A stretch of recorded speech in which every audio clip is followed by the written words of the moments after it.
Hello and welcome back from your long weekend. I hope you enjoyed it. I always love long weekends and the short weeks that follow. But it is a little bit hectic, I know, to think of the workload you have to come back to. So hopefully through this video I can kind of parse it down for you so that it's clear and concise and you get what the point of this week is. This week we're continuing on with our summary response unit. It's week 3 in your syllabus. In fact, I keep looking down at my syllabus to make sure I'm giving you the right information.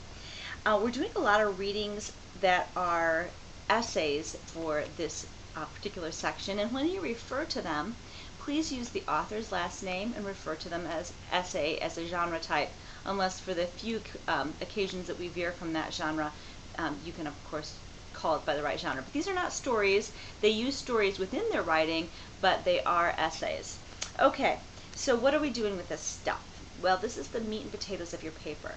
I'm going to ask that you not use any resources beyond these readings in creating your paper. That no panic is not due until like September 18th. I'm looking ahead here. So what we're going to do this week is do sort of a pre-write. Think of your reading as purposeful in creating a pre-write for your paper. You're going to be reading these with a keen eye then. Annotate as you go along, underline, make little notes in the margin, sticky note, do whatever you do to help you really process what you're reading, interact with the writer as you're reading his or her work. And what this might mean for some of you is thinking of the patterns that this particular author uses, like looking for stories or a thesis or a structure that he or she uses in order to make her point. And by looking for those patterns, those things that are, those tools that writers use, we can, for one, improve our own writing because we see effective tools and we imitate them. And two, we can start to kind of get the grasp of where they're going if we really get in that writer's head. That writer made decisions in this reading to include certain details and to exclude some things, right? Just like we do as writers. So try to get into their skin a little bit as you read and be especially aware of the argument they pose. If I look at the unit's work, oh, by the way, we're going to respond to those authors, okay? Respond in the discussion board and then copy your discussion into a Word doc or just copy and paste it right from the discussion board. Make it simple for yourself to send it to me in the assignment category. Do not neglect to interact with other students on the writings. For example, I might comment on something with Huxley's piece that you didn't think about, and you might compliment my observation or argue with it even and say, you know what, I don't think that's really what they were saying, or you know, that was really well summarized, I would probably have added this, or did you wonder about this because I did. Make it like a classroom conversation, and that will also sharpen our arguments later on when we go to do our own writing.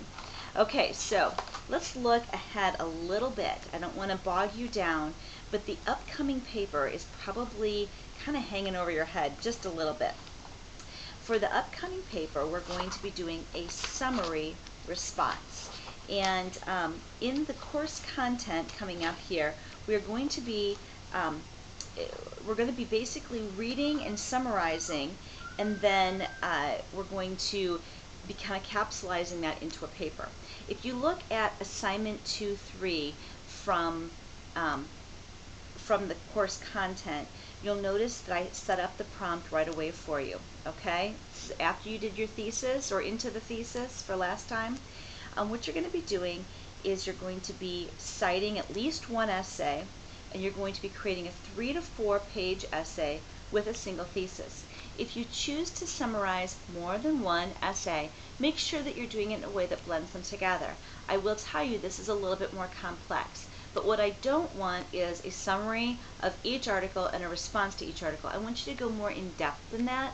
So my preference is that you contain it to one article, maybe your favorite, and then you're going to be expanding on it. Again, this is for why we're reading is for this paper, and that's why I'm trying to kind of explain it to you.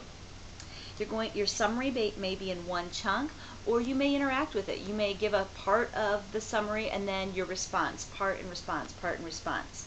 There's no specific question I'm asking, but you might, and I purposely kept this wide open, so you're not really answering a comprehension question. You're not proving to me that you understand the essay, but you are summarizing the author's central idea or argument and responding to it with maybe a counter argument or something that complements it. So you might disagree, you might agree, or you might land somewhere in between. Throughout your summary, you might integrate your own opinion, or you might have a summary, then a response. Get it? Okay, if you don't get it, please write to me. I'll clarify as much as I can, and we'll get you well on your way. But for this week, you're reading with that end purpose in mind of creating a summary response paper.